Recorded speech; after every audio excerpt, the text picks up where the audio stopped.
नमस्कार साथियों, साइंस का कुछ और प्रश्न आप लोगों के बीच लाया हूँ। ये सभी प्रश्न आपके एलपी और एनटीपीसी एग्जामिनेशंस के लिए महत्वपूर्ण है। यह इस सीरीज का 19वां एपिसोड है। इससे पहले 18 वीडियो और आ चुके हैं, आप उन्हें जरूर देखिए। साथ ही साथ आप प्रीवियस ईयर्स क्वेश्चन को भी करते रहें, समय समय पर सेट बनाते रहें। समय समय पर नहीं, आप सेट रोज बनाइए ताकि आप अपनी तैयारी को मूर्त रूप दे सकें।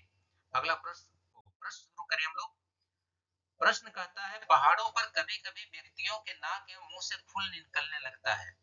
क्यों निकलने लगता है? क्योंकि ऊंचाई बढ़ने पर वायुमंडलीय दाब कम हो जाता है, घट जाता है, और हमारा शरीर का दाब तो वही रहता है, जिसके कारण नाक और मुंह से खून बाहर निकलने लगता है। अगला प्रश्न है, हवाई जहाज में फाउंटेन पेन से स्याही बाहर निकल आती है। इसका भी सिर्फ एक कारण है, ऊंचाई बढ़ने से वायुमंडलीय दाब कम हो जाता है।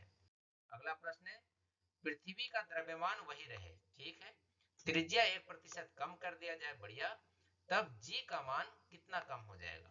जी का मान 2% बढ़ जाएगा। कितना प्रतिशत बढ़ जाएगा? 2% बढ़ जाएगा।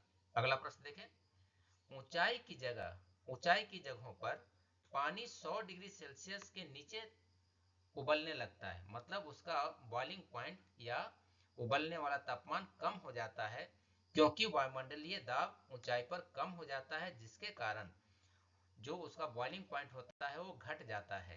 अगला प्रश्न, साबुन के बुलबुले के अंदर का दाब भाई वायुमंडलीय दाब से अधिक है, इसीलिए जो बुलबुला है वो हमें दिखता है। अगर वायुमंडलीय दाब से कम रहेगा तो बुलबुला बनेगा ही नहीं। अगला प्रश्न, हम दलदली सड़कों पर क्यों फिसलते हैं? क्योंकि वहां पर घर्षण का कमी रहता है। अगला प्रश्न देखें हम लोग। प्रश्न कहता है, जब बैरोमीटर का पारा अचानक नीचे गिर जाए, बैरोमीटर का पारा अचानक नीचे गिर जाए, यह किस बात का द्योतक है? यह किस बात को दर्शाता है? कि भाई दाब कम हो गया है, और दाब कम होने का मतलब आंधी और झंझावात आ रहा है, तूफान आ रहा है। अगला प्रश्न, हाइड्रोजन से भरा हुआ पॉलिथीन का एक गुब्बारा पृथ्वी तल से छोड़ा जाता है, तो यह वायुमंडल की ऊंचाई पर जाने से गुब्बारे के अमाप में वृद्धि होगा, गुब्बारे का जो आयतन होगा उसमें वृद्धि होगा, क्योंकि ऊपर में तो वायुमंडलीय दाब कम रहेगा, गुब्बारे का अंदर का जो दाब है वो ज्यादा रहेगा, तो गुब्बारा फैलना चाहेगा। अगला इस वीडियो में इतना ही। अगर वीडियो पसंद आया हो तो इसे लाइक करें, चैनल पर नए हैं तो सब्सक्राइब करें, साथ ही अपने दोस्तों के साथ जरूर शेयर करें। धन्यवाद।